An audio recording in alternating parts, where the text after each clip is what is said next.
पे बात कर रहे थे, अब ये सुनेंगे थोड़ी देर। देखिए, so we were talking about development of Hindi. Hindi के विकास के बारे में हमने लास्ट लेक्चर में बात करी हुई थी। हिंदी के विकास के हमने बहुत सारे बेसिक पॉइंट्स पढ़े थे हिंदी के बारे में लास्ट सैटरडे को। अभी थोड़ा सा आगे की ओर बात करते हैं, ध्यान से सुनिएगा भाई। हाँ, जो आप लोगों ने पढ़ा है वो आप लोगों को याद होना चाहिए। फिर अब हम उसी को थोड़ा सा आज एक्सप्लेन करते हैं आगे की ओर, क्योंकि ये थोड़ा सा इंपॉर्टेंट है। एक ही चार्ट और एक ही चार्ट से आप लोगों को सारी की सारी चीजें याद होनी चाहिए। जो मैं आप लोगों को बता रहा हूँ उससे आज थोड़ा सा आगे की ओर हम बात करने वाले हैं, तो बिल्कुल ध्यान से सुनिएगा भाई। है, देखो भाई, आप क्या पढ़ते हैं, आपने पहला ही पॉइंट क्या पढ़ा था, जो हिंदी का विकास हुआ है वो कहाँ से हुआ है सर? संस्कृत से हुआ है, ये हम सभी लोग जानते हैं। और जो संस्कृत थी, सबसे पहले जो संस्कृत थी वो कैसी संस्कृत थी? वैदिक संस्कृत थी। अब सुनिएगा भाई, एक एक करते हैं। हाँ, ये लास्ट लेक्चर का ही रिवाइज करवा रहे हैं, मैंने आपको पहले भी बोला हुआ था कि हम इसी से आगे की ओर बढ़ेंगे। तो सबसे पहले हमने बात करी थी वैदिक संस्कृत।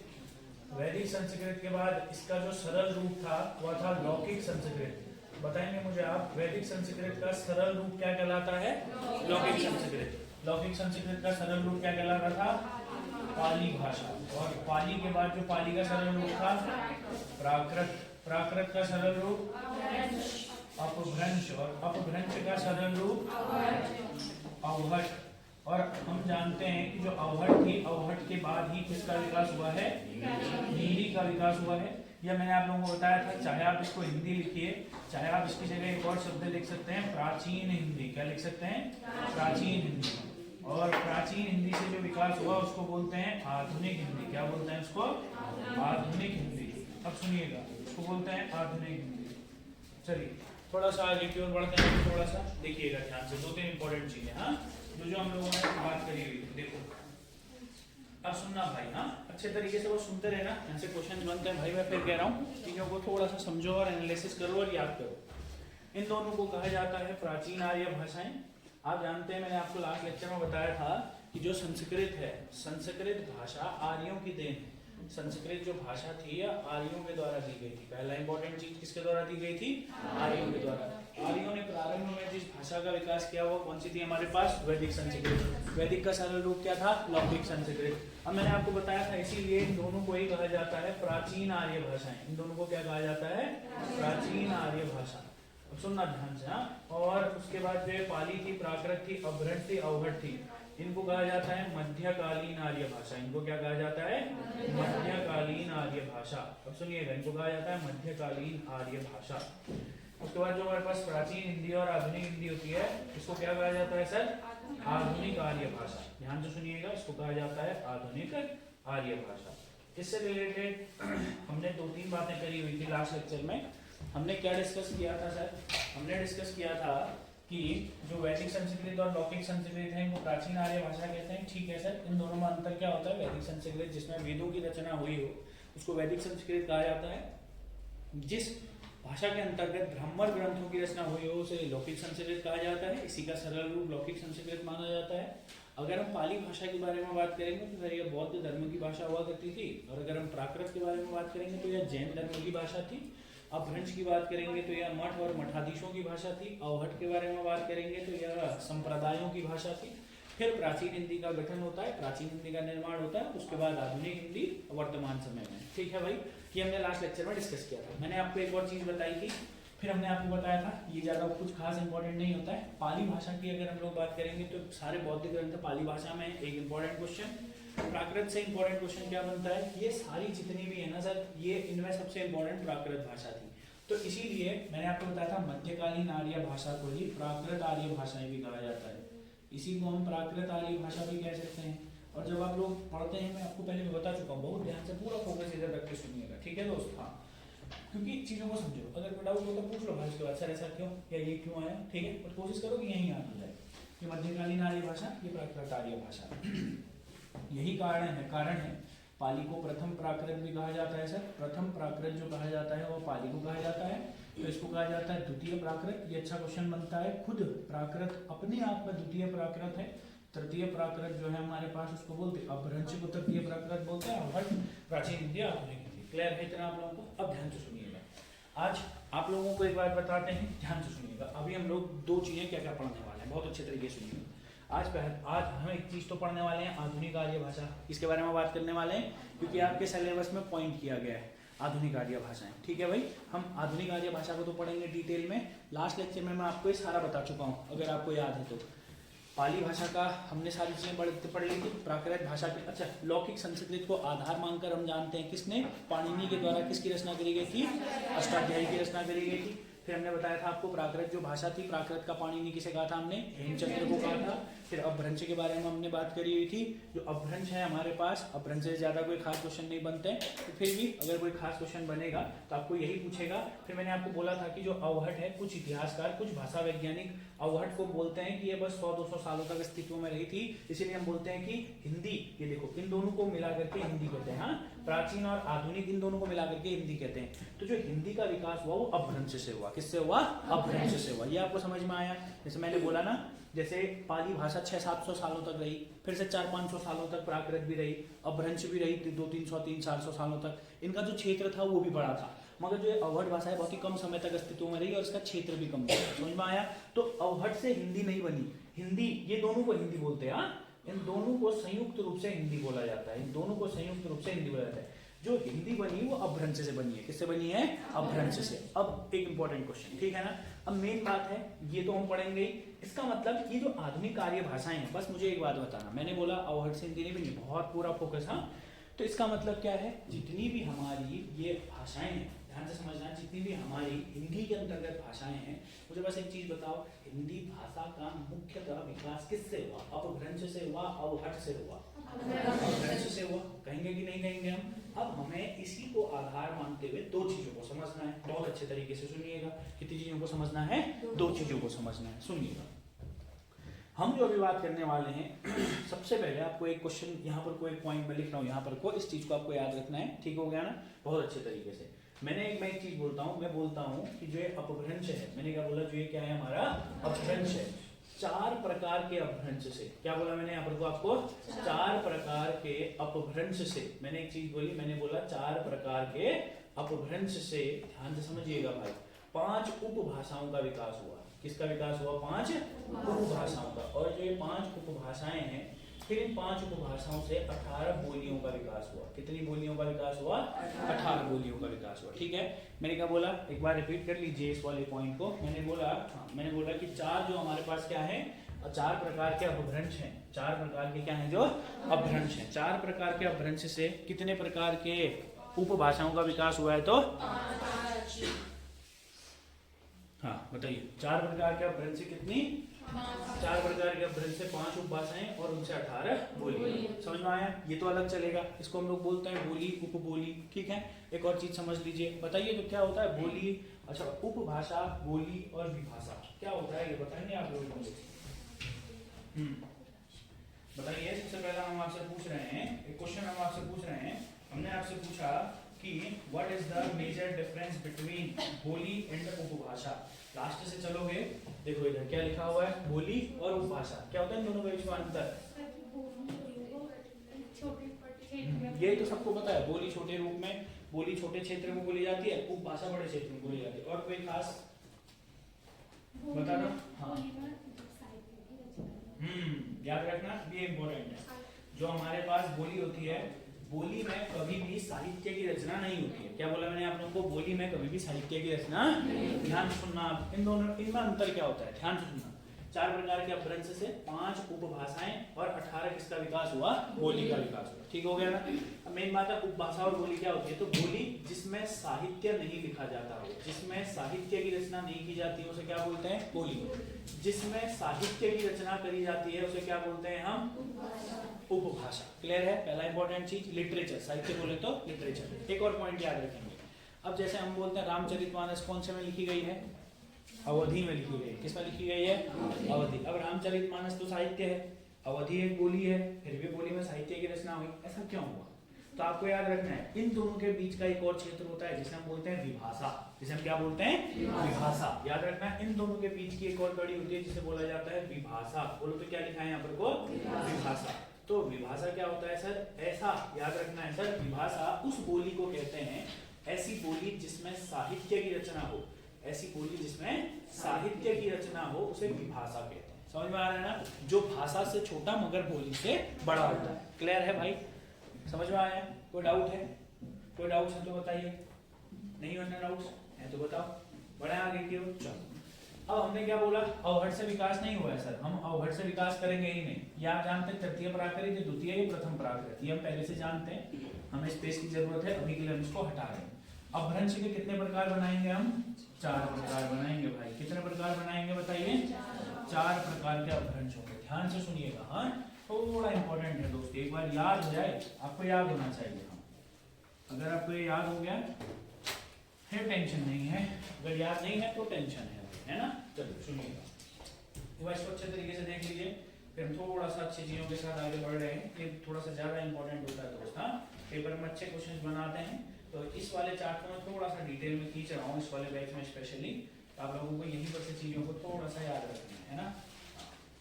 समय के अनुसार परिवर्तन बहुत जरूरी है, अन्यथा आप वाकई में पीछे रह जाएंगे। इस बात को समझने में अगर समय नहीं लग रहा है तो बहुत बढ़िया, अगर समय लग रहा है तो गलत है, ठीक है। चलिए बढ़े आगे क्यों, हाँ चलाएं, चलिए अब आते हैं इंपॉर्टेंट क्वेश्चन पर। हाँ देखो, अब अपभ्रंश के 4 प्रकार। अभी हम अपभ्रंश से बोलियों का विकास कर रहे हैं, अभी हम अपभ्रंश से किसका विकास कर रहे हैं, बोलियों का विकास कर रहे हैं। बस हमारे यहाँ पर वो जिनको बोली माना गया बस उनका विकास कर रहे हैं। तो जो हमारे पास सबसे पहला अपभ्रंश है उसको बोलते हैं शोर सैनी अपभ्रंश। कौन सा अपभ्रंश बोलते हैं, शोर सैनी अपभ्रंश। चलो अब अपभ्रंश याद रखोगे, जो सबसे पहला अपभ्रंश होता है उसको बोला जाता है शोर सैनी अपभ्रंश।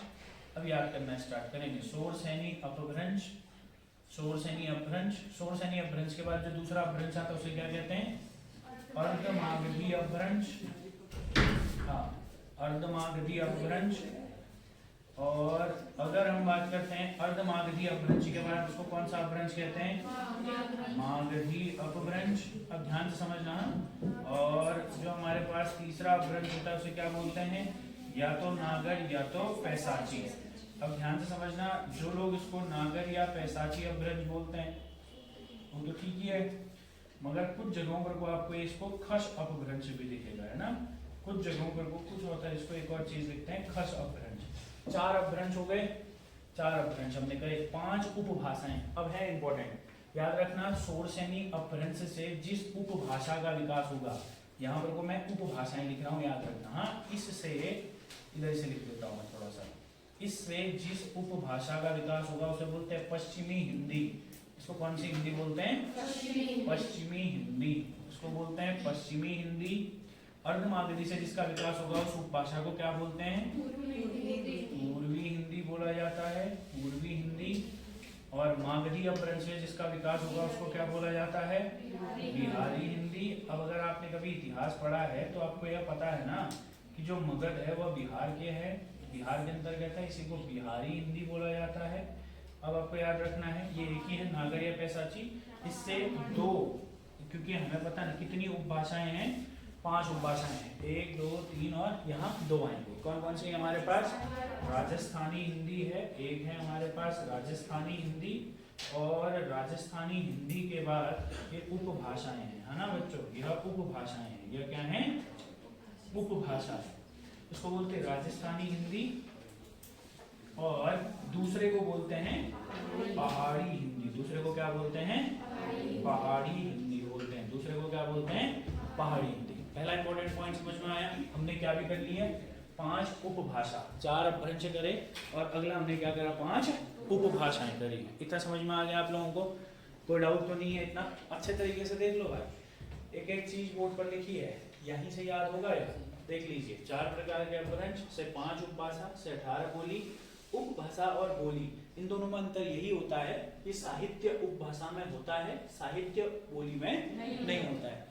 अब कुछ बोलियां ऐसी होती हैं जिनमें साहित्य होता है तो उनको कहा जाता है विभाषा। क्या कहा जाता है, विभाषा। यदि किसी बोली में साहित्य की रचना हो तो वह बोली भी नहीं होती है, वह भाषा भी नहीं, उपभाषा भी नहीं होती है, वो विभाषा हो जाती है। वो क्या हो जाती है, विभाषा। फिर हमने यहाँ पर को 4 प्रकार के अपभ्रंशों के बारे में बात करी, जो इस तरीके से मैंने अंडरलाइन करे हैं। ये हमारे पास अपभ्रंश हैं, मागधी अपभ्रंश हो गया, नागर या पैसाची, किसी को खस अपभ्रंश, इसकी 2 भाषाएं, इसकी एक, इसकी एक, इसकी। अब हम चलेंगे सर 18 बोलियों की तरफ। किसकी तरफ चलेंगे, 18 बोलियों की तरफ। 18 बोलियों की अगर हम बात करेंगे, जो पश्चिमी हिंदी है इसमें है, देखो हर एक चीज स्टेप वाइज चल रही है भाई, याद रखना है एक एक चीज। इसमें 6 बोलियां हैं सर, इसमें कितनी बोलियां हैं? 6 बोलियां हैं। जो पूर्वी हिंदी है इसमें 3 बोलियां हैं सर। कितनी बोलियां हैं इसमें? 3 बोलियां हैं। फिर से आओ, बिहारी हिंदी में 3 बोलियां हैं सर। और अगर हम बात करते हैं कि नागर या पैसाची में जो राजस्थानी हिंदी है सर, ऊपर से ले चलता हूँ, हाँ, इसमें 4 बोलियां हैं सर। राजस्थानी हिंदी में कितनी बोलियां हैं? 4 बोलियां। और जो पहाड़ी हिंदी है सर, इसमें कितनी बोलियां हैं? इसमें 2 बोलियां हैं। और अगर आप जब गिनेंगे 6, 3, 3 और 4 और 2 तो टोटल हो जाएंगे 18। कितने हो जाएंगे?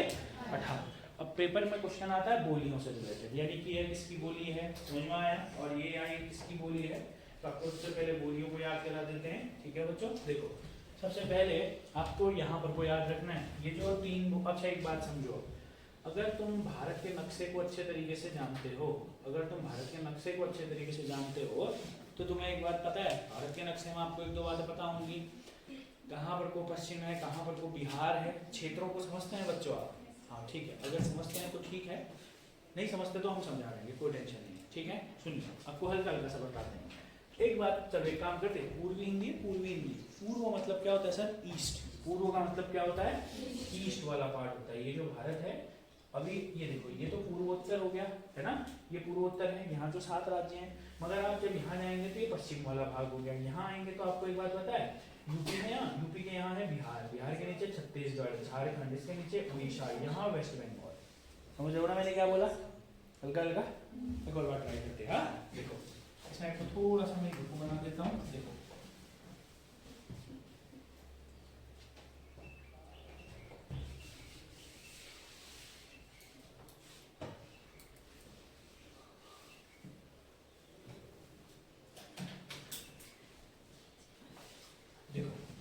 ये पूर्वोत्तर से हमारा अभी कोई मतलब नहीं है। ठीक हो गया ना कि नॉर्थ ईस्ट। ये वाला पार्ट ईस्ट कहलाएगा ही, कहलाएगा कि नहीं कहलाएगा? कहलाएगा सर। यहाँ पर को हमारे पास आ जाता है, ये थोड़ा सा आप छोटा में बना हो तो आप समझ जाएंगे। देखो यहाँ वेस्ट बंगाल है सबसे कोने में, यहाँ ऊपर आओगे बिहार है, यूपी यहाँ है, यहाँ उत्तराखंड है, बगल में यूपी, ये बिहार आया, नीचे झारखंड, नीचे छत्तीसगढ़। ठीक है, ये वाला जो क्षेत्र है आप लोगों का ईस्ट वाला क्षेत्र है। अब समझो ये जो अर्धमागधीय अपभ्रंश है। अच्छा एक और बात, मगध का है, मगध बिहार में, मगध कहाँ है? तो इसका मतलब क्या है, सुनना, तुम खुद सोचो। देखो अभी मैं आप लोगों को बहुत आराम से बता रहा हूँ कि आपको याद कैसे करना है। अब अगर हमारे पास इतना ही टाइम होता है, इतनी लंबी क्लासेस होती है, तो आपको एक एक करके बताएं। बट धीरे धीरे वही है ना, दिक्कत तो हमारे यहाँ पर वो थोड़ा सा कई सारी दिक्कतें हैं। दिक्कतों को बताऊँ तो और दिक्कत, तो बस आप समझो थोड़ा सा। कहाँ पर वो नहीं आएगा तो मेरे को ऑनेस्टली बता देना कि सर ये नहीं आ रहा समझ में, सर ये याद नहीं हो रहा, सर एक बार बता दो अलग तरीके से, है ना? आपका अधिकार है, आप बोलो। ठीक है, हाँ। बट अगर फिर बोलोगे तो मेरे को कैसे पता चलेगा भाई क्या दिक्कत हो रही है ना? बट बोल लेना। ठीक है, देखो अगर आप एक बात समझेंगे, अगर आप मागधी अपभ्रंश को देखेंगे, मागधी अपभ्रंश का मतलब क्या हुआ? जहाँ मगध है, कहाँ है मगध हुआ? बिहार में। ठीक, तो जहाँ पर को मगध होगा। अच्छा, मागधी अपभ्रंश की जो उपभाषा है, मागधी अपभ्रंश, उसकी जो बोलियां होंगी वो कहाँ की होंगी? फिर बिहार की होंगी। अरे होंगी कि नहीं होंगी? अब मागधी अगर बिहार के अंदर है तो अर्धमागधी बिहार के बाहर होगा कि नहीं होगा? अरे मैंने क्या बोला, मागधी अगर बिहार के अंदर है तो अर्धमागधी बिहार के बाहर होगा कि नहीं होगा? आपको ये दोनों एक साथ याद रखने हैं। सबसे पहले हम मागधी का याद रखते हैं, भोजपुरी याद रख सकते हो, मगधी याद रख सकते हो, मैथिली याद रख सकते हो। कौन कौन सा बोला मैंने आप लोगों को? भोजपुरी और मगधी, तो वैसे ही याद हो जाएगा। देखो इधर देखो, अभी 2 मिनट के लिए देखो भाई, बस मगधी में 3 बोलियां हैं। अब इन 3 बोलियों को याद रखते हैं। सबसे पहले हमने कौन सी बोली आप लोगों को? सबसे पहले तो भोजपुरी। सबसे पहले कौन सी होगी? भोजपुरी। भोजपुरी के बाद यही है खुद, कौन सी? मागधी या मगधी, जो आप बोलना चाहो। और उसके बाद क्या है? मैथिली। ये एक थोड़ा सा अलग है, मैथिली, कोई दिक्कत नहीं है, याद रख सकते हो। अब इधर देखो, अर्धमागधी मतलब बिहार के आसपास। इसको जो 3 बोलियां हैं ABC, बोलो क्या याद रखोगे? ABC। बोलो ए से कौन सी? अवधि। बी से? सी से? अब सर ये अवधि क्यों आया आपको पता है? जो यूपी है, यूपी जब तुम देखोगे अवध इसी साइड आता है। समझ में आ रहा है मैंने क्या बोला? मैं क्या कह रहा हूँ समझ में आ रहा है आप लोगों को? तो आप लोगों को ABC से क्या याद रखना है? अवधि, बघेली और छत्तीसगढ़ी। ABC से क्या क्या याद रखना है? अवधि, बघेली और छत्तीसगढ़ी। अवधि, बघेली और छत्तीसगढ़ी। अवधी, बघेली और छत्तीसगढ़ी। आप अगर हिंदी में लिखना चाहते हैं तो मैं यहाँ पे लिख देता हूँ अवधी, बघेली और छत्तीसगढ़ी। अवधि हो गई, बघेली हो गई और छत्तीसगढ़ी हो गई। अवधि, बघेली और छत्तीसगढ़ी हो गई। अवधि, बघेली और छत्तीसगढ़ी। अब अवध यूपी में है मगर पश्चिमी यूपी में है। कौन सी यूपी में है?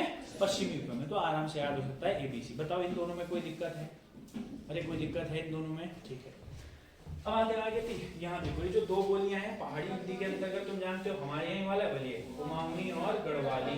कुमाऊनी और गढ़वाली, कोई दिक्कत नहीं है। कुमाऊनी और गढ़वाली दो बोलियां हो गई हमारे यहाँ पर को।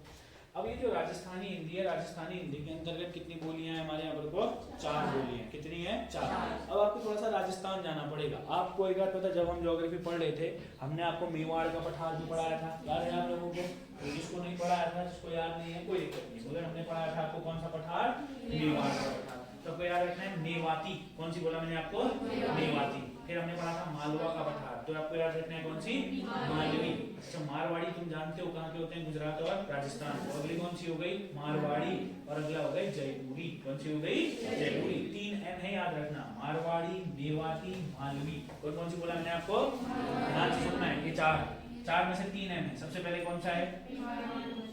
मेवाती, याद रख लो। अगला मारवाड़ी, अगला याद रखोगे मालवी। और एक तो आराम से याद रख सकते हो कौन सी?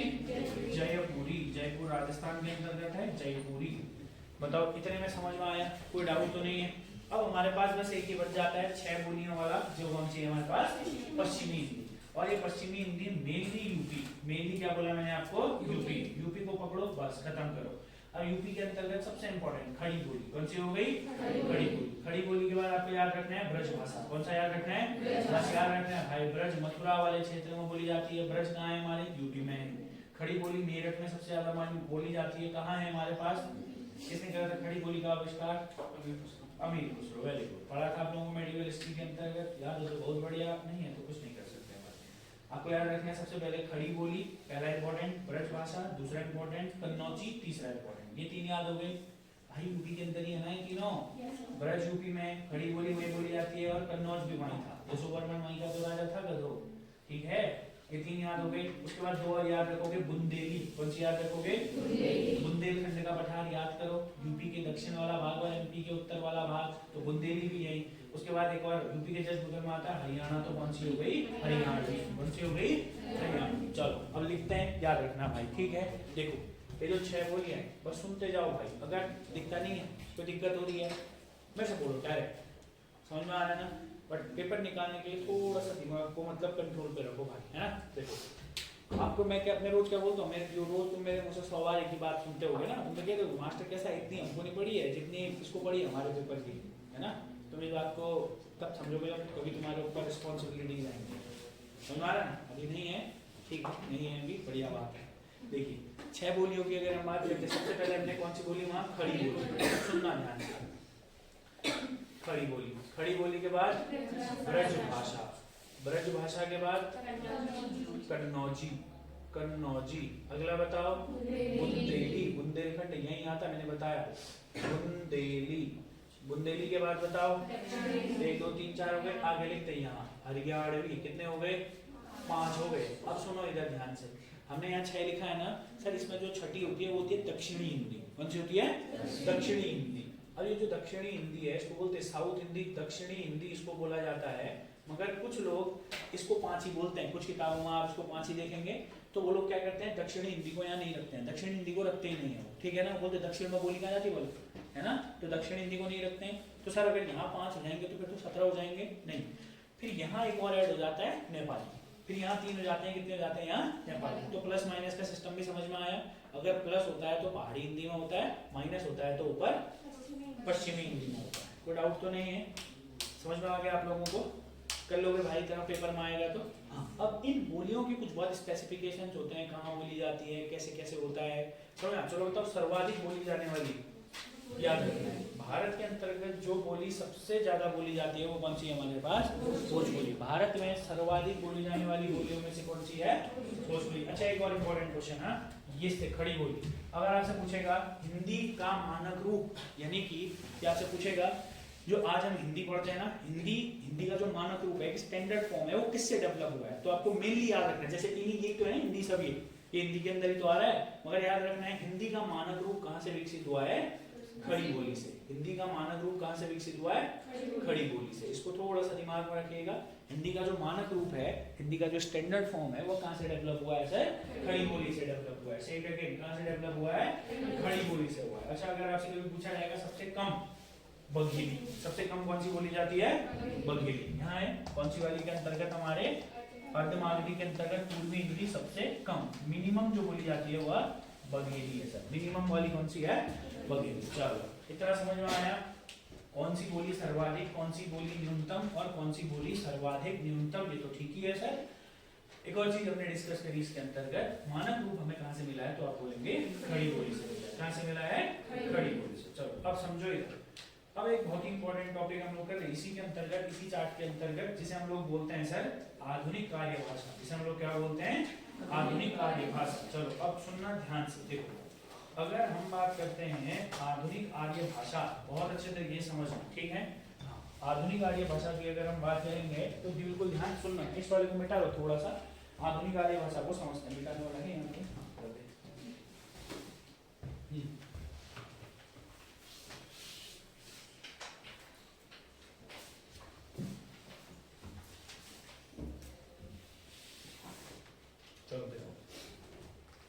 समझो एक टॉपिक को जिसे हम बोलते हैं आधुनिक आर्य भाषा। आधुनिक आर्य भाषा वैसे किसको बोला जाता है? मेनली इन दोनों को, है ना? ये दोनों क्या है हमारे पास? आधुनिक आर्य भाषा।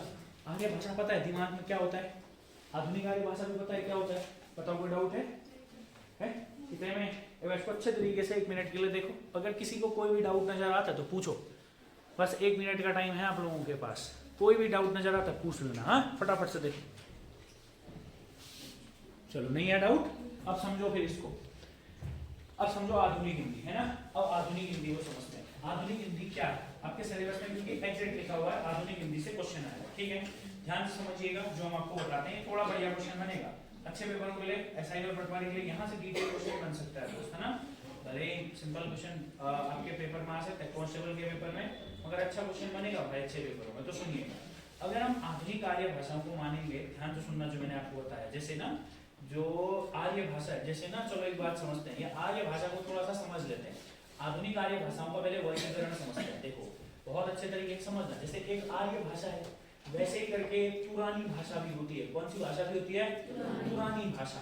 अब जैसे क्या है ना, ये तो भारत नहीं, विश्व के अंतर्गत 3-3.5 से ज्यादा भाषाएं बोली जाती हैं। समझ आ रहा है मैंने क्या बोला?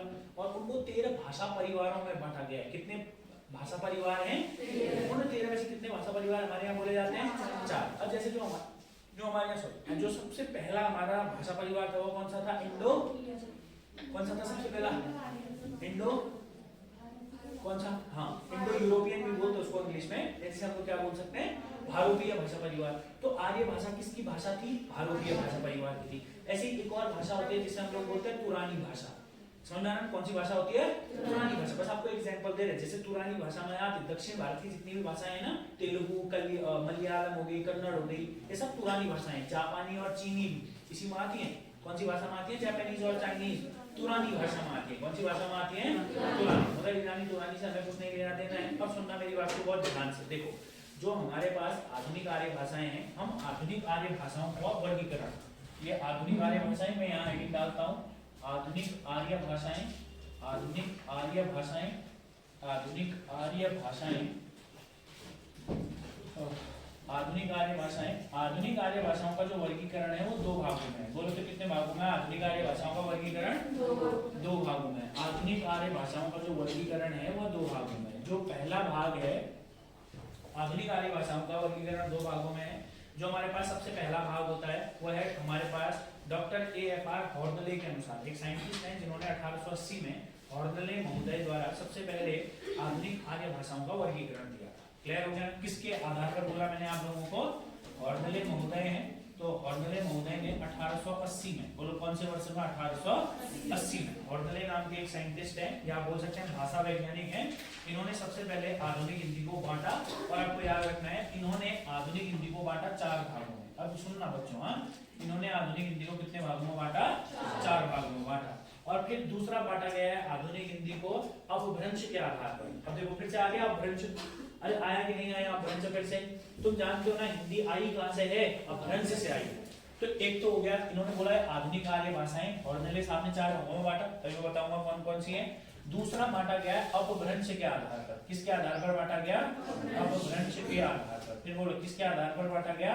अपभ्रंश के आधार पर। फिर बोलो किसके आधार पर बांटा गया? अपभ्रंश के आधार पर। एक बांटा गया हॉर्नले महोदय के द्वारा 4 भागों के अंतर्गत। दूसरा बांटा गया हमारे यहाँ पर किसके आधार पर? अपभ्रंश के आधार पर। और यह बांटा गया हमारे पास 7 प्रकार में। कितने भागों में बांटा गया? 7 भागों में। ध्यान से समझना भाई, ये पेपर में आएगा। 7 भागों में इसको बांटा गया, इसको 7 भागों में बांटा गया। हॉर्नले महोदय के अनुसार कितने भागों में बांटा गया था?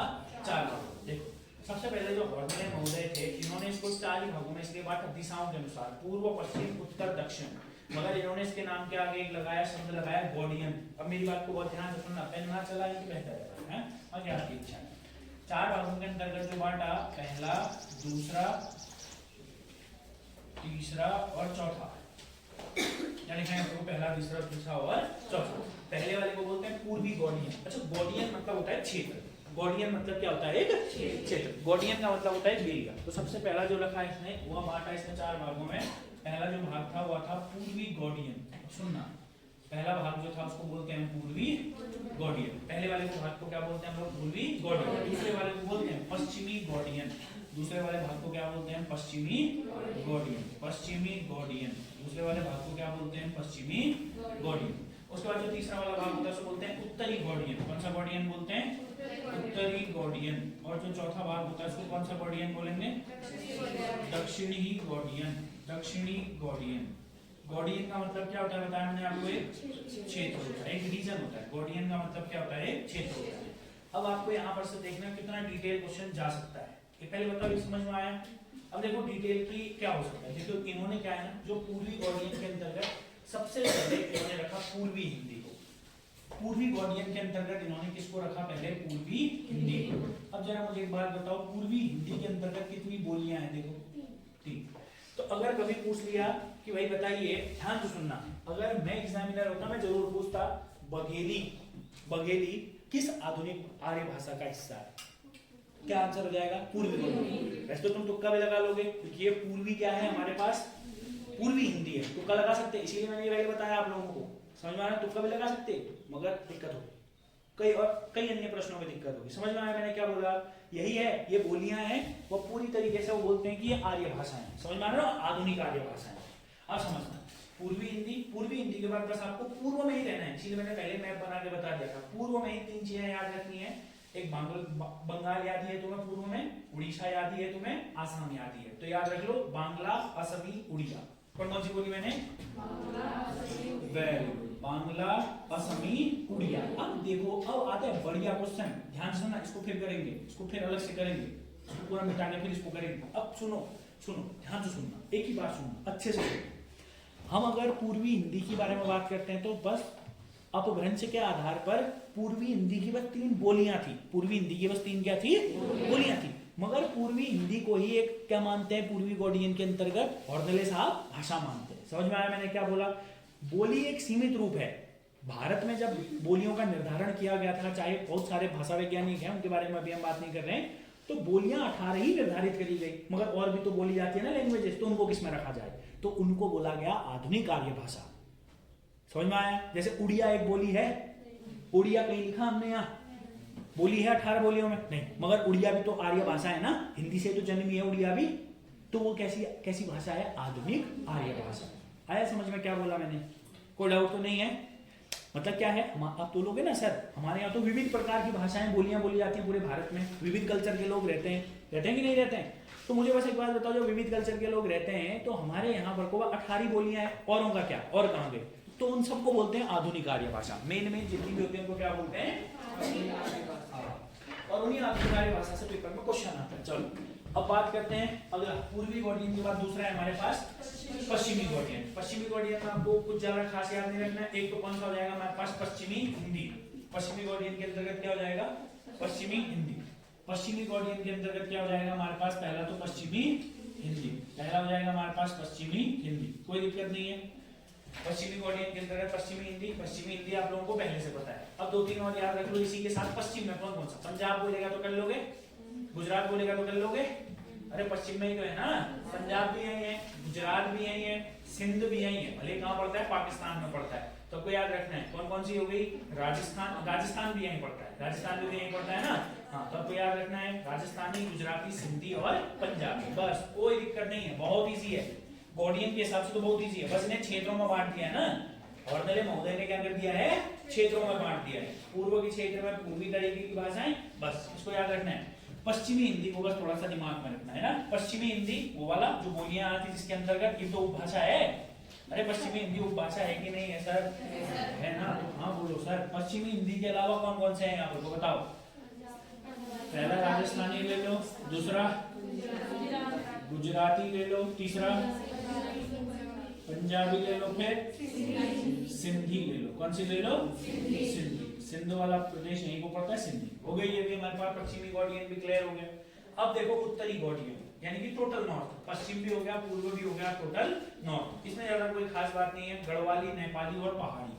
उत्तरी गौड़ियन में कौन कौन सी? गढ़वाली, नेपाली और बस आपको विभाजन याद रखना है भाई, ये इजी है, बस एक बार बता दिया। अब मैंने याद नहीं होगा तुम्हें बताओ, गढ़वाली, नेपाली और पहाड़ी। अब भाई अगर फिर भी ये एक एक चीज इस क्षेत्र के हिसाब से, और देखो अब मैं आपको एक बार पहले भी बता चुका हूँ, आपको ऐसा नहीं सोचना है कि यार मेरे को मैप याद नहीं है, तो मेरे को मैप याद कैसे होगा। आप तब तक आपके पास देखो ये मैप याद करना बोलो या डेट्स तो चलो ठीक है 2-3 बार पढ़ोगे याद हो जाएगी, मगर अभी मैप्स आप लोगों की क्लासेस में भी लगेंगे थोड़े से, उनकी जरूरत है, ठीक है। हाँ तो उत्तराखंड का बड़ा वाला मैप भी लगने वाला है 1-2 दिन बाद।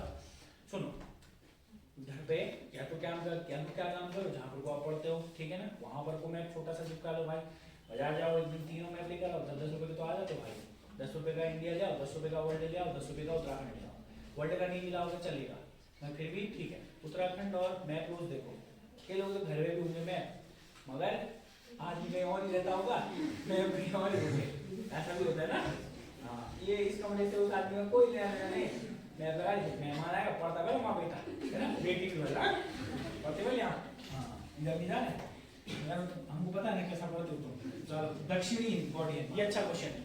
दक्षिणी गौड़ियन में एक ही बोली आती है, एक ही भाषा आती है, मराठी। क्योंकि तुम उसके नीचे को तो जानते हो, सब यहाँ नहीं बोली आती है, वो हमारी भाषाएं हैं नहीं, आर्य भाषाएं, वो द्रविडियन, कैसी भाषाएं हैं वो हमारे पास? द्रविडियन, मलयालम, तेलुगु वगैरह वगैरह। अरे ठीक है भाई, कोई डाउट है सर?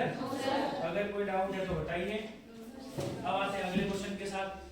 समझ में आया इतना? अच्छे तरीके से एक बार देख लो इसको, फिर इसको मिटाएंगे। अब ब्रांच के आधार पर करते हैं, इसको मिटाएंगे, कोई दिक्कत नहीं है, आराम से याद होने वाला है। अब ब्रांच के आधार पर करते हैं, ठीक है। अब ब्रांच के आधार पर करते हैं इसको। चलो फटाफट से देखो एक बार। हाँ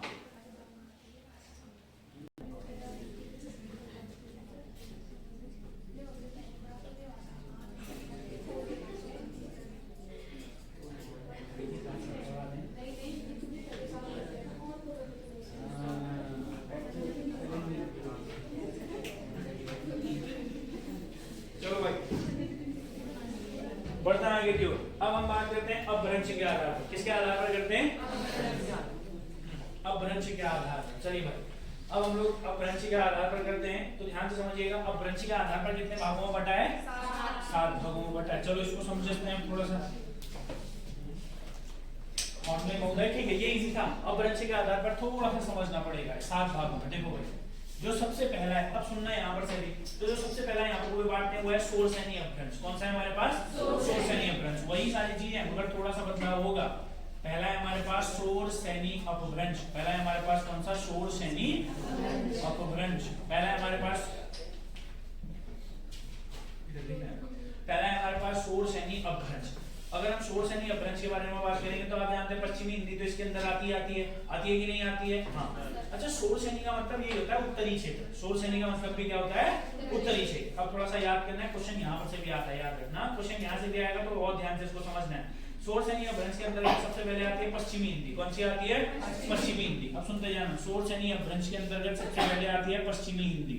पश्चिमी हिंदी एक क्या है? उपभाषा है। जानते हो तुम, इसके अंदर भले बोलियां हैं, उनके बारे में हम बात नहीं कर रहे हैं। पश्चिमी हिंदी के बाद इसके आसपास याद रखो, मैंने बोला पूरा उत्तर वाला क्षेत्र ले लो।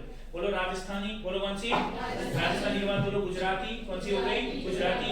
फिर बोलो ब्रज भाषा और खड़ी बोली, कौन सी हो गई, ब्रज भाषा और खड़ी बोली। राजस्थानी हो गई, गुजराती हो गई, ब्रज भाषा और गुजराती हो गई। अगला है हमारे पास ब्रज भाषा और खड़ी बोली। ब्रज भाषा के बगल में कौन सी हो गई है हमारे पास, खड़ी बोली। अब इसको आराम से याद कर लेना, कोई दिक्कत नहीं, ठीक है। बढ़ते हैं आगे की ओर। दूसरा है पैशाची अपभ्रंश। कौन सा है हमारे पास, पैशाची अपभ्रंश। ये आप जो अभी बांट रहे हैं वह किसके आधार पर बांट रहे हैं, बोला मैंने आपको, हाँ, अपभ्रंश के आधार पर किसको बांट रहे हैं, आधुनिक आर्य भाषाओं, ठीक है ना। इसमें दो होती है, लहंदा और पंजाबी। और कौन सी होती है इसके अंतर्गत, लहंदा और पंजाबी। ध्यान से समझना है, लहंदा और पंजाबी। पैशाची अपभ्रंश के अंतर्गत लहंदा और पंजाबी। ब्राचट अपभ्रंश इसके अंतर्गत आती है सिंधी। ब्राचट अपभ्रंश के अंतर्गत कौन सी आती है, सिंधी। ब्राचट अपभ्रंश के अंतर्गत कौन सी आती है, सिंधी। ब्राचट अपभ्रंश के अंतर्गत आती है सिंधी। बोलो ब्राचट अपभ्रंश के अंतर्गत कौन सी आती है, सिंधी। आगे की बात करते हैं। अर्धमागधी अपभ्रंश कौन सा आता है हमारे पास, अर्धमागधी अपभ्रंश। सिंपल है, अर्धमागधी अपभ्रंश जो वहां पढ़ा था वही है यहाँ पर सेम। देखो बच्चों, अर्धमागधी अपभ्रंश जितना बोली उपबोलियों मैंने इतना अच्छे तरीके से आपको याद इसीलिए कराया आपको यहाँ पर वो इजी हो।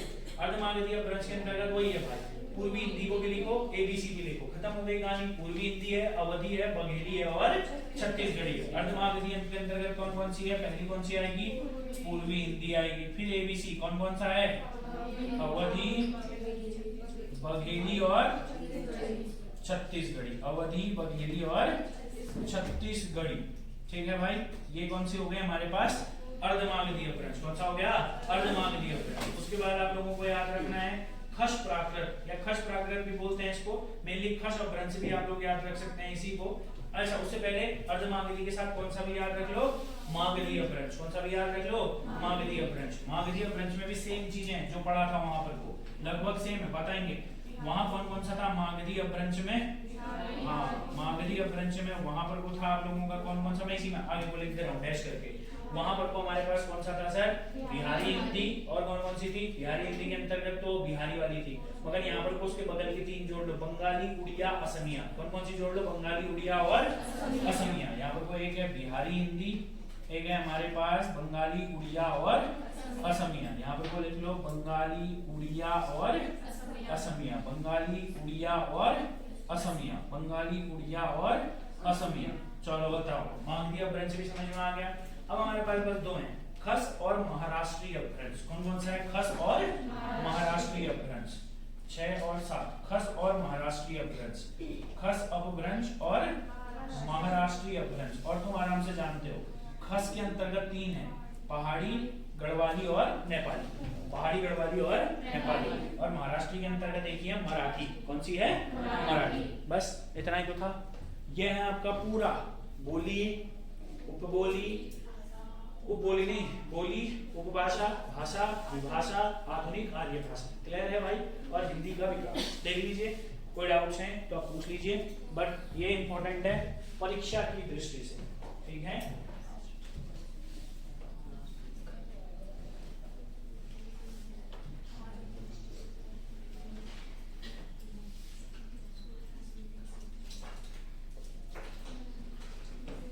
गॉडियन महोदय के अनुसार तो डायरेक्ट हो जाएगा, उसको ज्यादा कोई खास बात नहीं है ना बांटने में, है कोई है।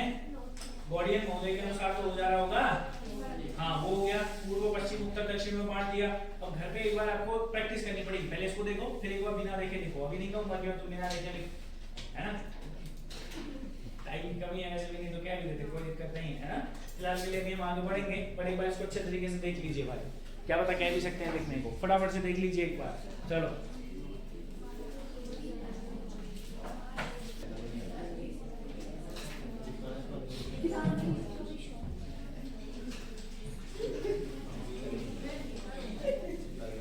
चलो अब बढ़ते हैं आगे की ओर।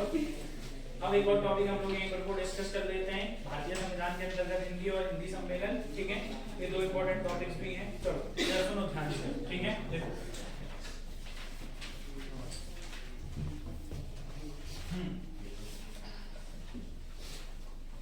अवधी, बघेली और छत्तीसगढ़ी किसके अंतर्गत आती हैं, पूर्वी हिंदी के अंतर्गत आती है। नहीं आती है पूर्वी हिंदी के अंतर्गत? हाँ तो भाई आती है तो बोलिए। अच्छा बताइए, हिंदी का विकास अवध से पहले किससे हुआ है? अपभ्रंश से हुआ है। द्वितीय प्राकृत किसे कहते हैं? अच्छा, ये द्वितीय प्राकृत प्राकृत कोई नहीं कहते हैं। हाँ नहीं कहते हैं वो हैं। चलो, प्रथम प्राकृत पाली, तृतीय प्राकृत अपभ्रंश को कहते हैं। याद है आप लोगों को इतना? हाँ चलो, अभी इतना बिल्कुल अच्छे तरीके से याद रखना है। इसमें धीरे धीरे वैल्यू ऐड होते रहेगा। जिस दिन ये याद होगा अन्य चीजों के बारे में भी बात करेंगे। फिलहाल देखो,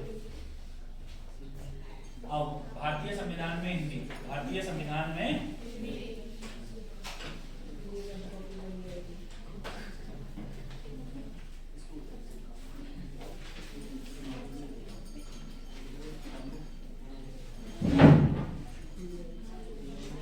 हिंदी इन इंडियन कॉन्स्टिट्यूशन क्या लिखा है? हिंदी इन इंडियन कॉन्स्टिट्यूशन, भारतीय संविधान में हिंदी। तो सुनिएगा, भारतीय संविधान में हिंदी की अगर हम बात करते हैं तो आपको याद रखना है, भारतीय संविधान के साथ साथ में और भी कई सारी चीजों के बारे में बात करनी होती है। यहाँ पर को ध्यान से सुनना। पहला, भारतीय संविधान के अंतर्गत आप जानते हैं दो जगहों पर को आपको बस इतना याद रखना है।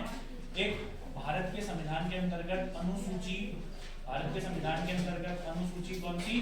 8वीं। देखो, जो हमारा इंडियन कॉन्स्टिट्यूशन है ना,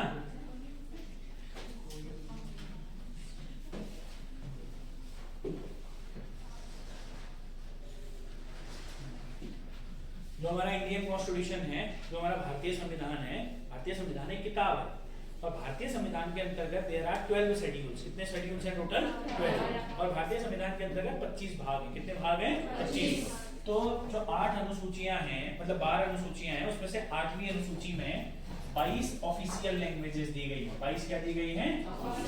ऑफिशियल लैंग्वेजेस दी गई हैं। 22 ऑफिशियल लैंग्वेजेस दी गई हैं। 22 आधिकारिक भाषाएं दी गई हैं। 22 क्या दी गई हैं? आधिकारिक भाषाएं। फिर बोलो, 22 क्या दी गई हैं? आधिकारिक भाषाएं दी गई हैं। 22 ऑफिशियल लैंग्वेजेस दी गई हैं। ऐसे ही करके भारतीय संविधान में जो टोटल 25 भाग हैं, उनमें से पार्ट 17 भाग 17 के अंतर्गत दिया गया है ऑफिशियल लैंग्वेजेस। क्या दिया गया है? Official languages. यानी कि जो भी हमारे यहाँ पर को आधिकारिक भाषाएं होंगी, उनके बारे में हम यहाँ पर बात करते हैं भाग 17 के अंतर्गत ऑफिशियल लैंग्वेजेस। इसके बारे में बात करते हैं ऑफिशियल। और आप जानते हैं parts are divided among article, parts are divided among articles. और जो हम जानते हैं पार्ट 17 है 343 से लेकर के आर्टिकल 351 तक। तो आपसे कुछ भी पूछ लेता है इसमें से, ठीक है? हाँ, फिलहाल के लिए हम भारतीय संविधान के अंतर्गत बात करते हैं। एक हल्का सा इंट्रोडक्शन की। अभी पूरा भारतीय संविधान के साथ ही हम चलेंगे यहाँ पर। हाँ, ध्यान से सुनिएगा। सबसे पहले हम इंट्रोडक्शन की बात करते हैं। बहुत अच्छे तरीके से सुनिएगा बच्चों। बात थी, आप जानते हैं 1946 में कैबिनेट मिशन प्लान का गठन होता है। 1946 में कैबिनेट मिशन प्लान जब भारत आता है तो उसके बाद ही भारत का संविधान शुरू होता है। Indian constitution was made, Indian constitution was written from 9 दिसंबर 1946। 9 दिसंबर 1946 को संविधान सभा की प्रथम बैठक होती है और फाइनली 25 नवंबर या आप बोल सकते हैं 26 नवंबर 1949 तक पूरा का पूरा संविधान लिखा जाता है। 2 साल 11 महीने 18 दिन तक जब संविधान लिखा गया था, फाइनली 26 नवंबर 1949 को कंप्लीट हुआ। मगर उसके अगले महीने या आप बोल सकते हैं अगले साल 26 जनवरी को उसको क्या किया गया? अपनाया गया था, ठीक है? बट अब हम इसमें एक बात करने वाले हैं, जो हमारा पूरा का पूरा संविधान सभा थी, हम जानते हैं भारत की संविधान सभा के अंतर्गत 389 सदस्य थे। कितने सदस्य थे? 380। उसमें से एक व्यक्ति हुआ करते थे, कौन? अयंगर साहब, गोपाला स्वामी अयंगर। कौन हुआ करते थे? गोपाला स्वामी अयंगर। गोपाला स्वामी अयंगर पहले व्यक्ति थे जिन्होंने यह सलाह दी थी कि हिंदी को राष्ट्रभाषा नहीं, हिंदी को राजभाषा बनाना चाहिए। क्या बोला मैंने आप लोगों को? हिंदी को क्या बनाना चाहिए? राजभाषा। समझ में आ रहा है? हिंदी को क्या बनाना चाहिए? राजभाषा बनानी चाहिए, ठीक है ना? आपको एक दो चीजें बहुत ध्यान से समझनी है। उसको क्या बनाना चाहिए? हमारे यहाँ को राजभाषा बनाना चाहिए। अब सुनना, तो पहला इंपॉर्टेंट चीज आपको एक व्यक्ति याद रखने हैं, गोपाल स्वामी अयंगर। गोपाल में मेन पॉइंट लिखूंगा, बाकी आपको लिख लें। गोपाला स्वामी अयंगर, गोपाला स्वामी अयंगर पहले व्यक्ति थे। गोपाला स्वामी अयंगर, गोपाला स्वामी अयंगर पहले व्यक्ति थे जिन्होंने क्या कहा था कि हिंदी को क्या दे दीजिए? राजभाषा का दर्जा दे दीजिए। समझ में आ रहा है ना? मगर उस समय में ज्यादा ऐसी कोई खास बातें हुई नहीं थी भारत संविधान के अंतर्गत। मगर फिर भी हमारे यहाँ पर को 14 सितंबर कब 1949 ये संविधान बन ही रहा था इस समय में, लास्ट समय में। जैसे 14 सितंबर 1949 को क्या किया, राजभाषा बनाया। ऐसे ही करके अन्य अन्य चीजें भी जोड़ी गई थी, जैसे कैलेंडर 1957 में, राष्ट्रगान राष्ट्रगीत 24 जनवरी को, नेशनल फ्लैग 22 जुलाई को।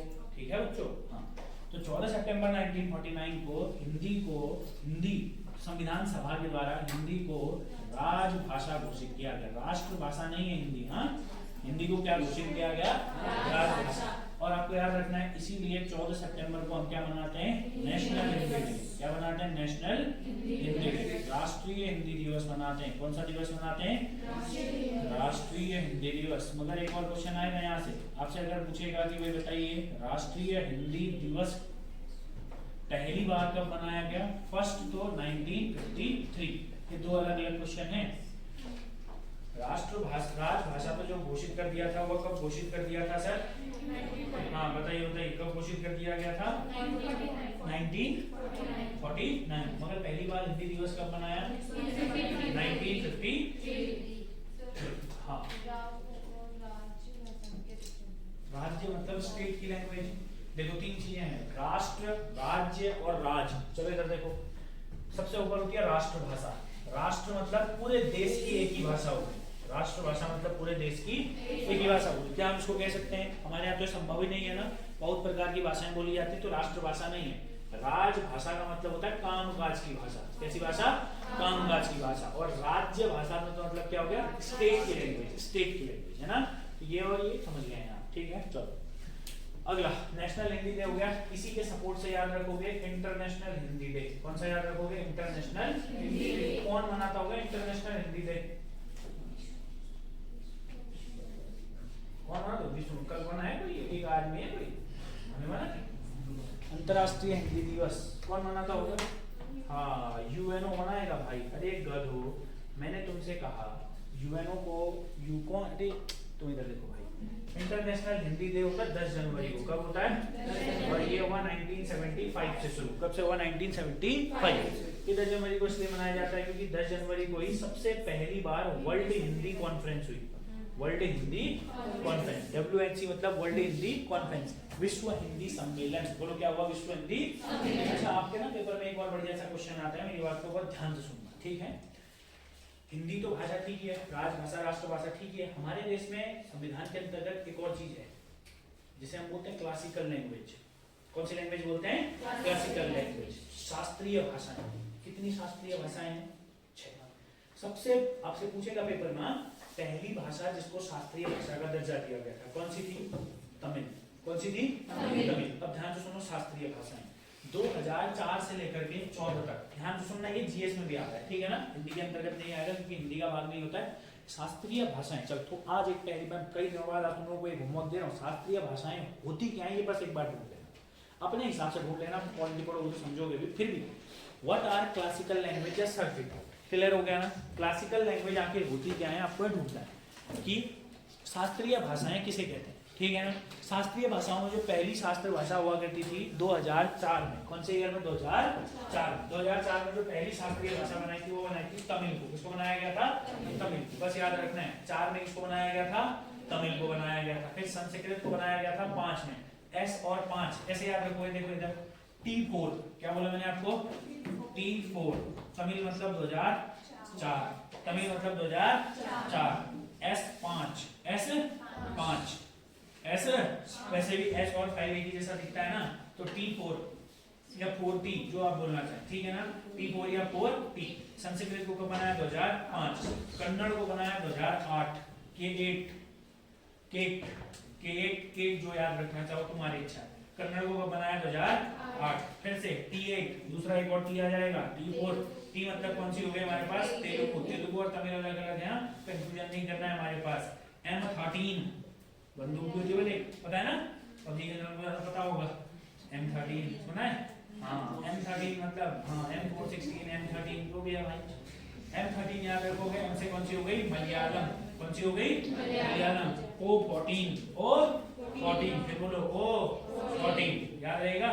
उड़िया को कब बनाया गया, 2014 में बनाया गया, ठीक हो गया। चलिए बताइए, अगर किसी को कोई डाउट है तो बताइए। इसमें बहुत सारी चीजें होती हैं, जैसे इन भाषाओं का इतिहास बहुत पुराना होना चाहिए वगैरह वगैरह। हमारे यहाँ पर 6 शास्त्रीय भाषाएं हैं। कितनी शास्त्रीय भाषाएं हैं? 6 क्लासिकल लैंग्वेजेस हैं। और इनको कब कब क्लासिकल का लैंग्वेज का दर्जा दिया याद हो जाना चाहिए। टी मतलब ये वाला टी, पहला वाला टी ए के साथ है। हाँ, टी ए पहले आता है तो टी ए वाला पहला है, तमिल पहला है। टी मतलब 4, ये तो याद ही रहेगा। संस्कृत 5, 2008 में 2 को दिया था, कन्नड़ और तेलुगु, मलयालम 13 और उड़िया 14। चलो ठीक, शास्त्रीय भाषाएं नहीं है, क्लासिकल लैंग्वेजेस हैं। कैसी लैंग्वेजेस हैं? Classical languages. चलो इंटरनेशनल हिंदी दे भी हो गया। अब थोड़ा सा आगे बताते हैं आप लोगों को। हाँ, क्या बात कर रहे हैं? भारतीय संविधान के अंतर्गत भाषाओं की बात कर रहे हैं। चलो बढ़ते हैं आगे की ओर। उसी के बाद आपको 1-2 पॉइंट और अच्छे तरीके से इसमें याद रखने हैं। भारतीय संविधान के अंतर्गत जो भाषाएं हमारे पास वर्तमान समय में हैं, भारतीय संविधान के अंतर्गत ऊपर देखेंगे आप, ऑफिशियल लैंग्वेजेस कितनी है हमारे? 22 ऑफिशियल लैंग्वेजेस। और इधर सुनना, ये जो शेड्यूल है ना, इनमें लिस्ट दी गई है, यही बस ऑफिशियल लैंग्वेजेस है, इनके अलावा कोई ऑफिशियल लैंग्वेज नहीं है अभी। मगर हाँ, अभी वर्तमान समय में कई सारी ऑफिशियल लैंग्वेजेस को बढ़ाने की क्या की जा रही है? हाँ, तो फिर से ये जो ऑफिशियल लैंग्वेजेस हैं बढ़ सकती है। ठीक है बच्चों, इसको याद रखिएगा। 2-3 इंपॉर्टेंट क्वेश्चन और आप लोगों को याद रखना है। अब सुनना ध्यान से, जो 22 ऑफिशियल लैंग्वेजेस हैं, इनमें से ना 2 अलग अलग चीजें। जब भारत का संविधान बना था, जब भारत का संविधान बना था ओरिजिनली, जब भारत का जब संविधान बना था ओरिजिनली, तो हमारे यहाँ पर 14 थी। कितनी थी? 14। मगर ये जो 14 से प्लस हो गई है 8, अब कितनी है? 22। प्रेजेंट में कितनी है? 22 है। तो इसका मतलब क्या है भाई? 8 के क्या जोड़ी है? नहीं। और ये 8 एक ही बार में नहीं जोड़ी है, 3 अलग अलग बार में जोड़ी गई। और आप जानते हैं जब भी संविधान में कुछ चीज जोड़नी या घटानी होती है तो क्या करते हैं? संशोधन। बहुत ईजी है, आपको याद रखना है। 21, 71, 92। 21st अमेंडमेंट बोलो क्या? 21st 1967। बोलोगे 71st अमेंडमेंट 1992। बोलोगे 92nd अमेंडमेंट, अमेंडमेंट को हिंदी वाले लिखेंगे संशोधन। क्या लिखेंगे? संशोधन। और 92nd अमेंडमेंट है 2003। 4 भी लिखा होगा कई जगह, 4 भी कह सकते हैं, 4 लिख लीजिए। चलो कोई दिक्कत नहीं है भाई, ये लो 4 लिख लो। 21वें संविधान संशोधन के तहत बस एक ही भाषा जोड़ी गई थी, जिसे हम बोलते हैं सिंधी। कौन सी भाषा जोड़ी गई थी? सिंधी। KMS कोंकणी, मणिपुरी और नेपाली। कौन सी बोला मैंने आपको? कोंकणी, मणिपुरी और नेपाली। कोंकणी, मणिपुरी और नेपाली। कोंकणी, मणिपुरी और नेपाली, ये तीनों जोड़ी गई 71 के साथ, 71 संविधान संशोधन के बाद। और BDMS बोडो, डोगरी, मैथाली और संथाली। बोडो, डोगरी, मैथाली और संथाली। बोडो, डोगरी, मैथाली और संथाली, ये जोड़े गए इस वाले संविधान संशोधन के बाद। ये 8 भाषाएं तो याद हो गई आप लोगों को। अब आप लोगों को 8 ही हो गई, अब आपको बाकी की 14 भाषाएं भी याद रखनी है। बाकी की 14, क्योंकि पेपर में ऐसे आएगा ना, पेपर में आएगा कौन सी एक भाषा 8वीं अनुसूची में है या नहीं। समझ में आया क्या बोला मैंने? क्या पूछेगा? कौन सी एक भाषा 8वीं अनुसूची में है या नहीं। तो आपको बाकी की 14 भाषाएं कैसे याद रखनी है? ऊपर से अगर हम स्टार्ट करते हैं, सबसे ऊपर आओगे, कौन सी हो गई हमारे पास? कश्मीरी। कौन सी हो गई हमारे पास? कश्मीरी। तो सबसे पहले तो आ जाते हैं हमारे पास, सबसे ऊपर वाला जो क्षेत्र है वहां बोली जाती है कश्मीरी। कश्मीरी से थोड़ा सा नीचे आओगे कहाँ? अच्छा, हिमाचल भी आओगे, हिमाचल वाली लिख दी है ये डोगरी। डोगरी भाषा मेनली कहाँ बोली जाती है? हिमाचल में बोली जाती है। ठीक हो गया ना? जम्मू में भी बोली जाती है, डोगरा रेजिमेंट भी है अभी के समय में। ठीक हो गया ना? जम्मू और कंबाइंड लिखी है। अच्छा, कश्मीरी के बाद दूसरी बताओ, नीचे आओगे तो पंजाबी हो गई। क्लियर हो गया ना? कश्मीर हो गया। कश्मीर के नीचे वाले क्षेत्र में आ गए, कौन सा हो गया? पंजाबी। पंजाब के अगल बगल में अगर तुम देखोगे तो नीचे आओगे तो कौन सा वाला क्षेत्र आ जाएगा? राजस्थान। कौन सा वाला क्षेत्र आ जाएगा सर?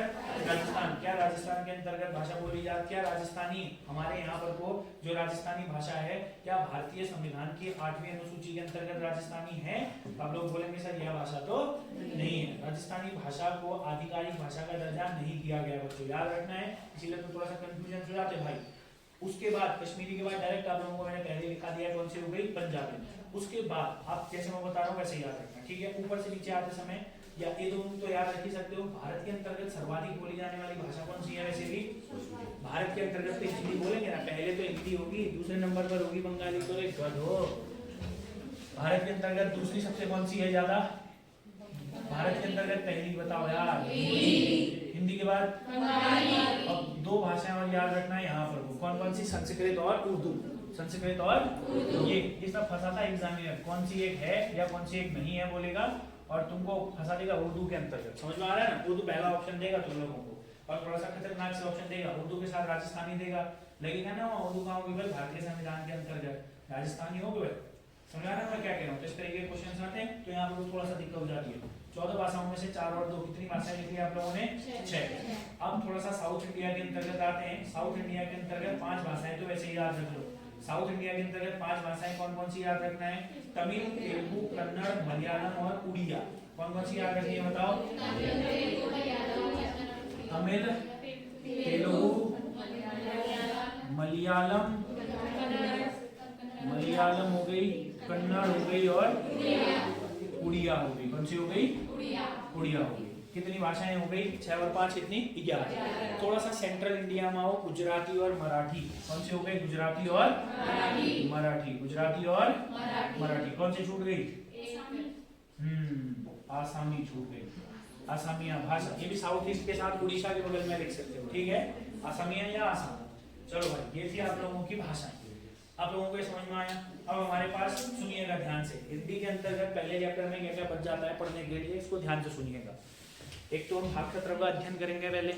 भाग सत्र का अध्ययन करने के पश्चात इसके अंतर्गत ये कुछ बहुत चीजें बची हुई हैं।